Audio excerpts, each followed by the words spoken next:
I think we kind of know what their solid needs are in terms of housing and transportation and career and things like that. So I think the better way to look at it is really what would I tell the volunteers in terms of how to show up for them. And I think one thing I see with CASAs and mentors and things like that, and I just recently spoke at Franklin County in Columbus, Ohio about this, is volunteers or CASAs that come to the table with an agenda. So one of the first things I talk about is how to check your agenda and make sure that when you're working with the foster youth, that you're not going in with your own ideas about how this relationship should go, your own ideas about what you want for the child and what ways you want them to thrive, and that you really come into it with an open mind and an open heart, letting the youth guide you and letting that youth flourish in that way. The Erickson stage, right, for adolescents is identity.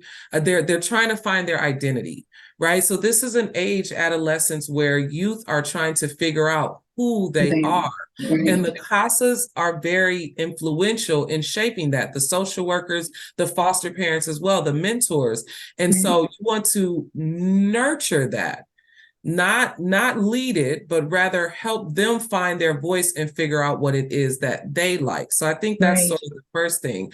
I think the second thing is allowing that youth to go through their ups and downs, their periods of engagement and disengagement, their highs, their lows, their steps forwards and their steps back, and just remaining as a constant level of non-judgmental support throughout the process while that youth is succeeding and failing, right? And then, of course, from a systemic organizational perspective, of course, you need those wraparound services and things like that. But I think there also has to be careful attention to looking at that intersectionality you talked about, and so that there's an emphasis on diversity, equity, and inclusion, and making sure that all of the CASAs and volunteers and social workers and things are also trained in that area so that they know how to reach kids from diverse backgrounds. That wasn't really thought about for me. So I was like placed in these white homes that would make me wash my hair every day, hear what religion I was. They didn't. And so it's like, it's just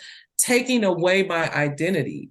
And so I think there also has to be training integrated in terms of diversity, equity, inclusion, and looking at that at a systemic basis and how that contributes to the overrepresentation of certain populations, such as Black foster youth and LGBT foster youth, and how that bias ties into it at every point of contact, right? So I know it's kind of a long answer, but no, there's a lot that's needed on the personal level, the systemic level, and then, of course, just concrete needs like money in their hands and a roof over their head, obviously, is what we're all trying to get to, right? Can I throw in one other thing? Of course.